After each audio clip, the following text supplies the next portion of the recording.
Meghan a décidé que cette année atteindrait un niveau supérieur. C'est ainsi qu'elle l'a vendu. C'est le 58e anniversaire de maman, pas son 60e, donc personne ne s'attend à rien. Alors, soyons extravagants.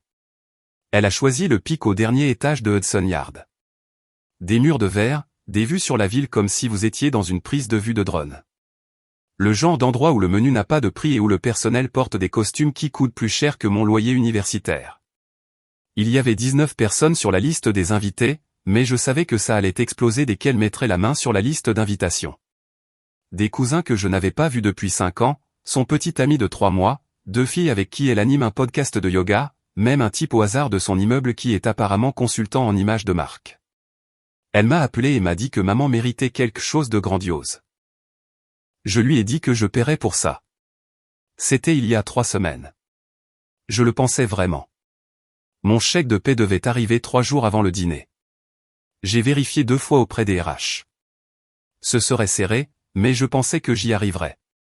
Sauf que le matin du dîner, j'ai ouvert mon application bancaire et j'ai vu un message qui m'a retourné l'estomac, dépôt retardé en raison d'une erreur de traitement. Fonds attendus dans les 3 jours ouvrables. J'ai appelé les RH. Ils m'ont présenté des excuses toutes faites concernant les systèmes bancaires. Je n'ai rien dit à Meghan. Je n'ai rien dit à maman. Je pensais que je trouverais une solution. Peut-être demander un jour ou 2 pour les rembourser. Ce à quoi je ne m'attendais pas, c'est la tournure que prendrait la soirée. Je suis arrivé au pic juste après que tout le monde se soit assis. J'étais le dernier là-bas exprès. Je suis entré avec un bouquet de pivoines rouges, les préférés de maman. J'avais l'habitude de lui en acheter à la bodega quand j'étais enfant. Cette fois, elles sont arrivées d'Amsterdam par avion. Ça m'a coûté plus que je n'aurais dû, étant donné que j'étais fauché. Je les lui ai tendues. Elle a eu l'air heureuse pendant peut-être une demi-seconde. Puis Meghan, assise à 2 places de là, s'est penchée et a dit assez fort pour que toute la table l'entende, « Regardez cet idiot. Il vient de lui offrir des fleurs. » Et maman a ri. Pas un rire rapide, un vrai rire. Puis, comme si elle animait un roast, elle a regardé autour d'elle et a dit, « Tout le monde rit. » Ça n'a pas pris. La table s'est tue. Un de mes cousins a baissé les yeux sur son téléphone portable. Un autre a pris une lente gorgée de vin. Même le petit ami de Meghan n'a pas esquissé un sourire. Je suis resté là pendant peut-être 3 secondes. Puis j'ai hoché la tête, je me suis retourné et je suis parti. Je n'ai rien dit. Je n'ai pas regardé en arrière. Je suis rentré directement à la maison, j'ai éteint mon téléphone et je ne l'ai plus touché jusqu'au matin. Quand je l'ai rallumé, les appels manqués ont commencé à arriver. 27 au total. Meghan, maman, 2 de ma tante, un d'un cousin et un d'un numéro que je ne reconnaissais pas. J'ai appelé maman en premier. Elle a décroché tout de suite. Alors, tu pars comme ça? Je n'ai pas répondu. Tu as dit que tu paierais. Tu l'as juré.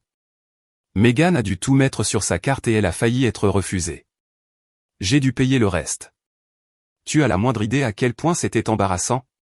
Je lui ai dit que je n'avais pas été payé. Les RH ont fait une erreur. J'aurais été payé dans quelques jours. Pourquoi tu n'as rien dit? Tu as dit à tout le monde de se moquer de moi. Oh, allons. Tu ne peux pas prendre une blague. Puis elle a dit quelque chose qui est resté, tu as abandonné ta propre mère après tout ce que j'ai fait pour toi. Puis Meghan a pris le téléphone. Tu me dois $4100. Tu nous as embarrassés. Tu as fait pleurer maman. J'espère que tu es fier de toi. Je n'ai pas répondu. 3 heures plus tard, j'ai reçu une demande Venmo de Meghan. $4100. La légende, parce que ton ego ne peut pas prendre une blague. Puis les textos ont commencé à arriver. Un de ma cousine Riley, ça va? C'était brutal hier soir. Un autre de ma tante, honnêtement, je ne te reproche pas d'être parti. C'était n'importe quoi. Puis un DM d'une amie de Meghan du podcast de yoga. Je ne savais même pas qu'elle connaissait mon nom de famille. Elle a juste dit, c'était super injuste. Tu semblais être le seul saint d'esprit là-bas. Et c'est à ce moment-là que quelque chose a changé, car autant ils essayaient de faire de moi le méchant, autant j'avais l'impression que la tendance commençait à s'inverser. La demande Venmo est restée là toute la matinée. $4100. Meghan avait même ajouté un petit emoji scintillant à côté, comme si c'était une blague mignonne. Ce n'en était pas une. Vers midi, j'ai commencé à être ajouté à des discussions de groupe. Tout d'abord, celle de la famille Carter, qui est généralement morte à moins que quelqu'un ne vende des biscuits Girl Scout ou qu'il n'y ait un enterrement. Elle s'est illuminée de messages. Et Denise, je voulais juste dire que je pense que ce qui est arrivé à Alex est injuste. Oncle Brad, je suis d'accord. C'était méchant. Cousin 3, maman a ri comme si elle animait SNL. Je n'ai pas aimé ça. Anthony encore, aussi, pourquoi as-tu besoin de 19 personnes pour un 58e anniversaire? Qui essaie-t-elle d'impressionner? Puis quelqu'un a ajouté Meghan. Elle n'a rien dit pendant environ 10 minutes, puis a répondu, vous avez tous l'air fous. Il nous a laissés avec une facture. Nous avons été humiliés. Vous ne connaissez même pas toute l'histoire. J'ai failli répondre. J'ai tapé, l'histoire, c'est que je me suis fait rire au nez comme si j'avais 12 ans. Sauf que cette fois, ça vous a coûté $8000, mais j'ai supprimé. Au lieu de cela, j'ai fait une capture d'écran de la demande Venmo et je l'ai déposée dans la discussion de groupe. Cousin 3, $4100. Lol. C'est un mariage ou un dîner? Denise, tu demandes sérieusement ça à ton propre frère? Meghan, il a promis de payer. Il ne s'agit pas des fleurs. Il s'agit d'être responsable. Riley, non. Il s'agit du respect. Et ça ne s'est pas produit hier soir. Et puis la vraie surprise est arrivée. J'ai reçu un appel téléphonique de mon père. Il n'appelle jamais. Nous sommes proches, mais c'est un homme calme qui évite les drames comme s'il s'agissait d'une maladie infectieuse. Quand j'ai décroché le téléphone, il n'a pas crié. Il a juste demandé, ça va? J'ai dit oui.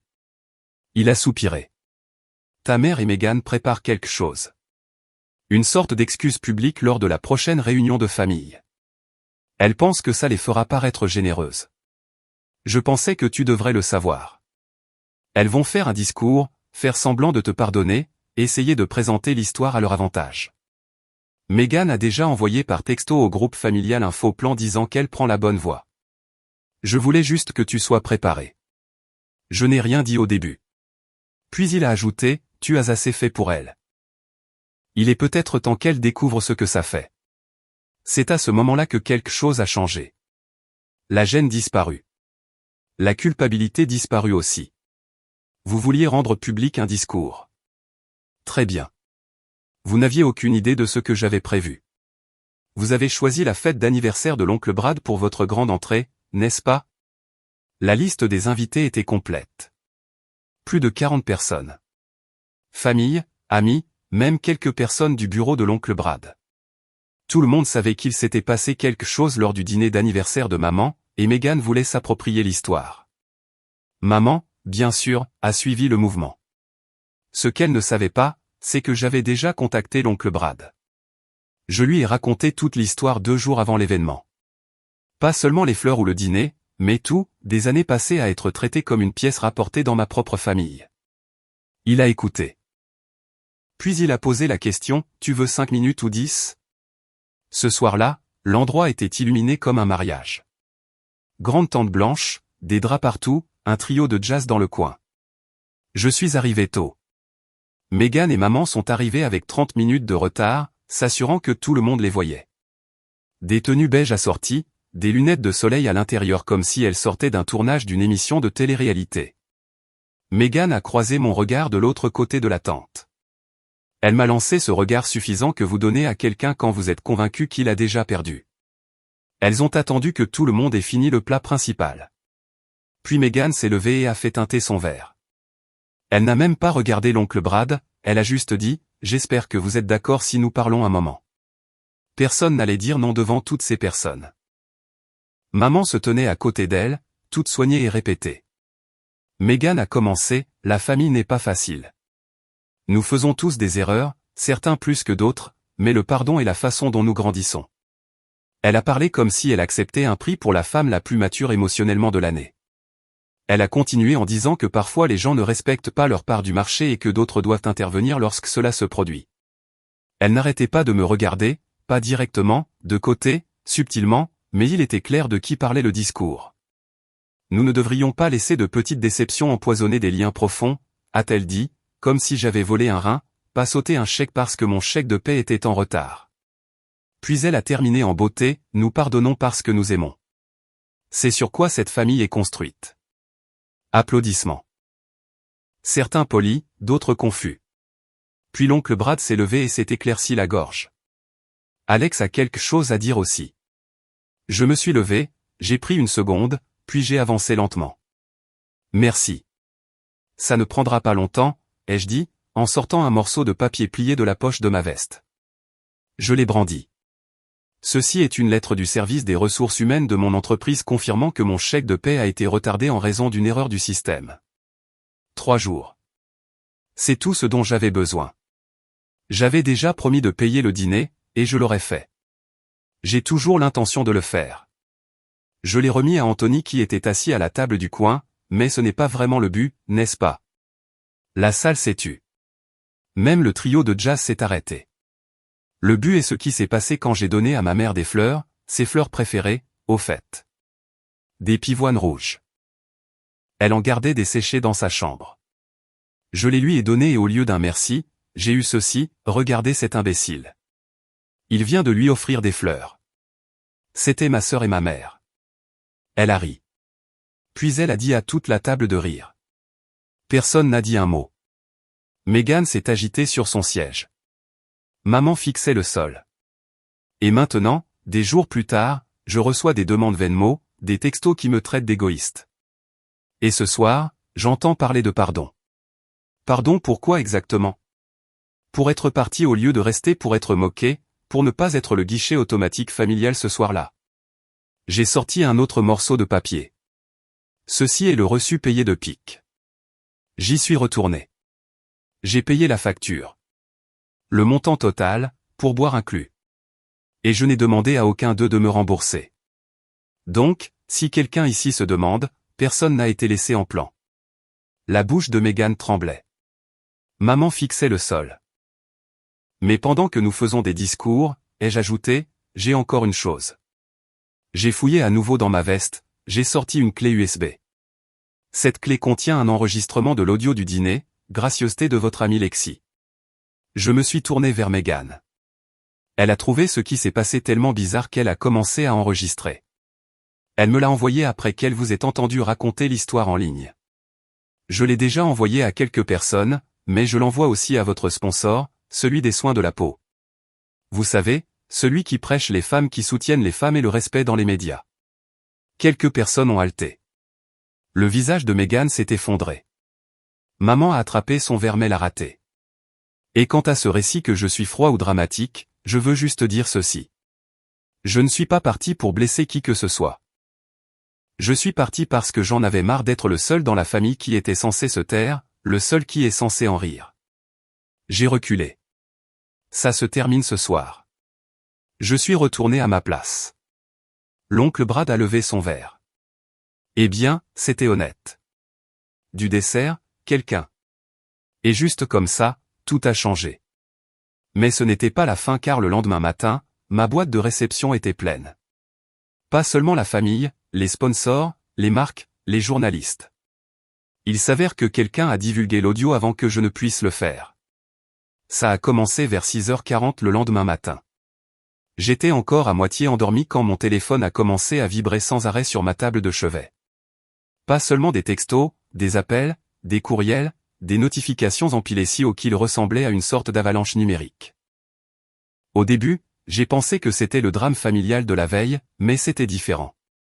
Les lignes d'objets dans ma boîte de réception ressemblaient à des manchettes, attention immédiate requise, circulation audio, déclaration nécessaire, conflit de marque avec la conduite publique, l'audio de l'incident du dîner de famille est maintenant public, demande de médias pour commenter l'enregistrement du dîner de famille. J'ai cliqué sur un puis deux. Puis ça m'a frappé. L'enregistrement du dîner d'anniversaire, celui que Lexi avait fait sur son téléphone portable sans que personne ne s'en aperçoive, était sorti. Pas seulement envoyé par courriel à quelques personnes. Pas discrètement transmis. Il était devenu public. Quelqu'un l'avait téléchargé sur Reddit. Le fil de discussion était intitulé « Quand une influenceuse se sent trop à l'aise, drame familial à Hudson Yard ». Il avait déjà plus de 20 000 votes positifs. Le post avait un clip d'1 minute seulement, mais c'était suffisant. On entendait la voix de Meghan, indubitable, « Regardez cet idiot. Il vient de lui offrir des fleurs. » Puis le rire de maman et sa suite, tout le monde rit. Les commentaires étaient brutaux. Les gens ont disséqué chaque mot. Ils ont trouvé l'Instagram de Meghan, ont fait des captures d'écran de sa dernière légende de motivation sur la célébration des petites choses et l'ont démoli. Quelqu'un a même sorti des extraits de son podcast où elle prêchait la gratitude et l'autonomisation des femmes. L'hypocrisie se nourrissait d'elle-même. Je n'avais encore rien divulgué. Je n'avais pas touché à la clé USB ni transféré l'enregistrement, mais quelqu'un l'avait fait, et il avait fait fort. À 9h, 3 des sponsors de la marque de Meghan lui avaient envoyé un courriel. L'un d'eux m'a accidentellement transféré la déclaration « J'étais en CC » parce qu'il supposait que j'étais son manager. Comportement incompatible avec les valeurs que nous promouvons. Partenariat mis en suspens indéfiniment, en attendant un examen plus approfondi. Puis ma cousine Riley a appelé. J'ai décroché en pensant qu'il s'agissait peut-être de la dispute de l'oncle Brad ou d'une tentative d'apaisement. Elle n'a même pas dit bonjour.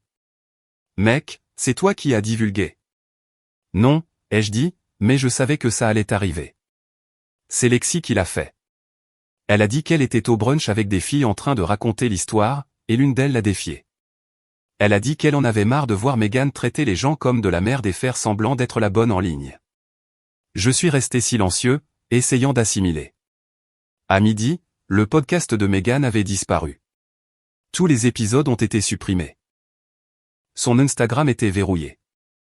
Les sponsors ont commencé à publier de courtes déclarations vagues sur la réévaluation des partenariats. Un de ses amis de la salle de sport s'est désabonné. 2 des filles qu'elle avait invitées à son dîner d'anniversaire ont publié de subtils sous-tweets.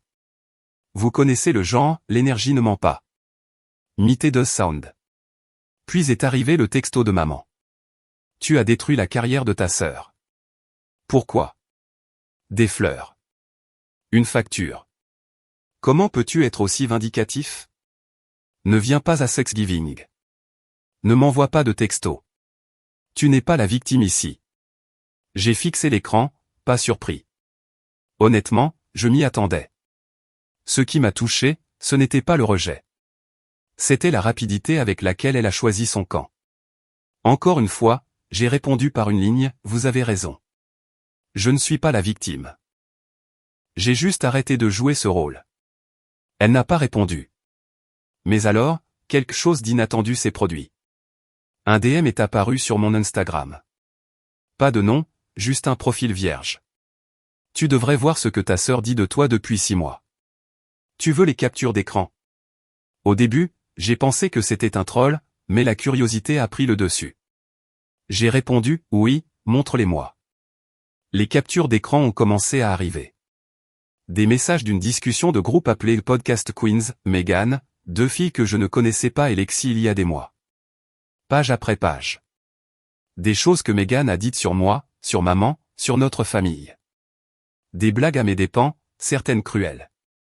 Un message se démarquait, il est utile quand j'ai besoin de faire croire que les choses sont normales.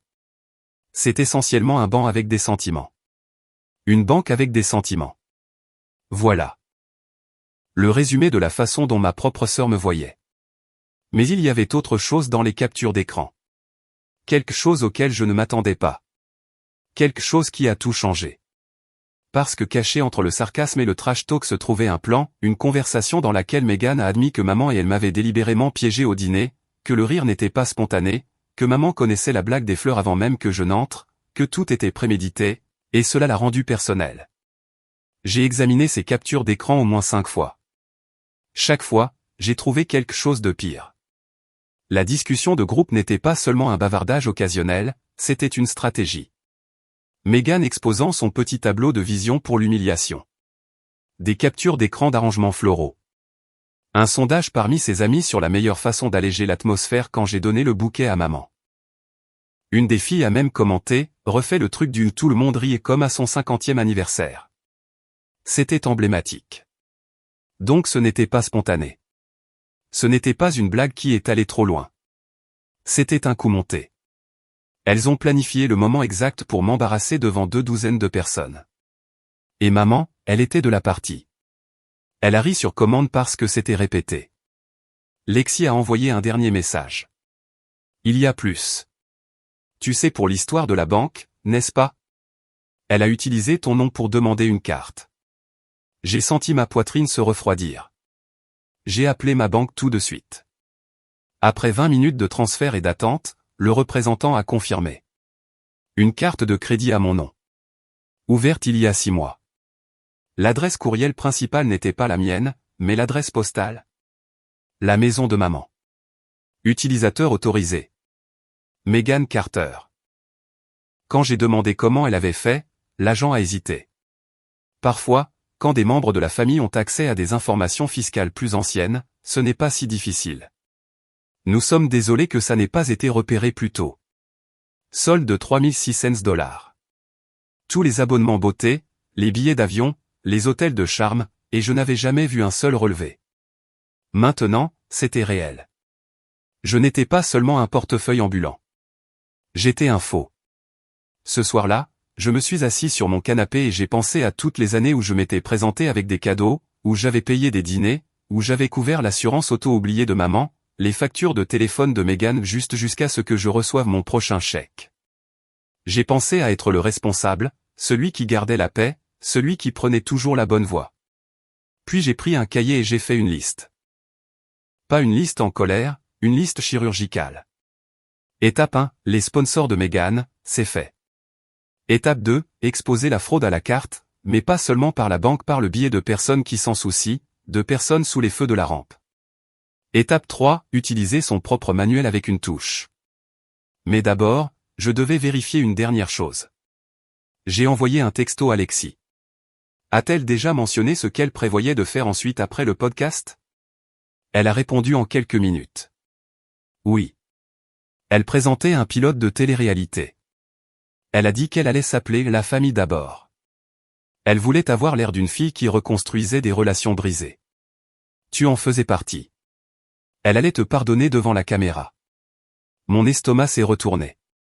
Elle n'essayait pas seulement de m'humilier. Elle m'utilisait pour construire une marque. Tout ce qui s'est passé au pic, l'enregistrement, le discours de pardon, même le faux drame familial, était censé être filmé. Une performance. La fuite audio, elle n'a pas seulement ruiné leur plan. Elle a volé le point culminant du nouvel arc de télé-réalité de Megan. Pas étonnant qu'elle soit bouleversée. Et c'est à ce moment-là que j'ai su exactement comment terminer ça. Pas mesquin, pas bruyant, juste public, indéniable et chirurgical. Ma vengeance n'allait pas être un moment. Ce serait un miroir, et il était déjà en mouvement. J'ai passé la semaine suivante tranquillement. Je n'ai rien publié. Je n'ai pas répondu aux tentatives tièdes de réconciliation de Megan ou aux textos de maman. Passons à autre chose que le drame qui ressemblait plus à un contrôle des relations publiques qu'à une inquiétude. Je n'étais pas intéressé par le deuxième round. Je n'étais plus en colère. J'étais concentré. J'ai appelé la compagnie de cartes de crédit, je leur ai tout donné, les captures d'écran, l'identification, même les journaux de discussion de Lexi. Ils ont fermé son compte en moins de 48 heures. Puis j'ai déposé un rapport de fraude. Pas parce que j'avais besoin de l'argent, je pouvais couvrir les $3,600, mais parce que j'avais besoin d'une trace écrite. Le même jour, j'ai déjeuné avec Riley, la cousine qui n'a jamais beaucoup aimé Megan de toute façon. Elle a apporté une clé USB. Tu vas vouloir voir ça. Elle a dit que c'était un enregistrement d'appel Zoom, Megan, maman et deux des amis de Megan, planifiant, s'entraînant à parler de la froideur d'Alex, du pardon, de la reconstruction d'une famille brisée et de comment maman n'a jamais renoncé à lui. Elles avaient même des points de discussion. Et devinez quoi? Lexi était au téléphone, silencieuse, caméra éteinte, tout a été enregistré. Ce soir-là, j'ai téléchargé un clip de 3 minutes sur un nouveau compte YouTube. Pas de commentaires, juste mes propres mots. Le titre, le script de pardon, non édité. Il est devenu viral en moins de 12 heures. Les subreddits l'ont repris immédiatement. TikTok l'a repris dans l'après-midi. Les commentateurs ont commencé à le décortiquer. Les gens ont comparé Megan à toutes les personnalités de la télévision avides de gloire auxquelles ils pouvaient penser. Mais le plus dur était le silence. Maman et Megan n'ont pas répondu, pas publiquement, parce que ce n'était pas une situation qu'elle pouvait faire tourner à leur avantage. Mais j'avais une dernière étape. Thanksgiving était dans 2 semaines. Malgré le texto de maman me disant de ne pas venir, je me suis présenté quand même, invité par l'oncle Brad et Riley, qui sont maintenant les hôtes depuis que le drame a tout brisé. Je suis entré en souriant. Les gens sont venus me voir, m'ont serré la main, m'ont dit que j'avais tout géré avec classe et précision. Un oncle m'a même appelé Alex Wick. Je prends ça. Puis maman est entrée seule. Pas de Meghan. La salle s'est tue pendant une seconde, puis les choses ont continué. Conversation, boisson, nourriture, mais personne ne lui a donné la vedette. Pour la première fois depuis des années, elle n'était pas le centre d'attention. Après le dîner, je me suis levé. Je voulais juste dire quelque chose rapidement. Je sais que les dernières semaines ont été chaotiques et bruyantes, mais je suis reconnaissant aux personnes qui ont tendu la main, qui se sont levées, qui n'ont pas ri. Je me suis tourné vers maman. Je ne suis plus en colère, mais je ne joue plus non plus. J'ai fini de faire semblant. Et puis je me suis tourné vers tous les autres. Une dernière chose. Si vous avez un doute sur les intentions de quelqu'un, enregistrez l'audio. Ça fait gagner beaucoup de temps. La salle a ri. Même maman a souri brièvement comme si elle savait que la partie était finie. Peut-être pensait-elle que j'allais lui pardonner d'avoir souri. Peut-être n'avait-elle pas encore compris. Mais j'avais fini. En partant ce soir-là, Riley m'a remis une lettre de Lexi. Elle a dit qu'elle n'allait plus être là. Elle ne voulait pas que ce soit bizarre. À l'intérieur de l'enveloppe se trouvait une note de remerciement et une photo du message de discussion de groupe où Meghan m'avait appelé une banque avec des sentiments. Lexi avait répondu en dessous par une phrase, « C'est un miroir, Meghan. C'est pour ça que tu le détestes. » J'ai gardé cette note, pas pour la vengeance, juste comme un rappel. Certaines personnes passent toute leur vie à jouer un rôle. Mais quand vous leur montrez la vérité, leur véritable reflet, il ne se passe que 2 choses. Elle brise le miroir ou elle s'enfuit. Meghan a fait les 2.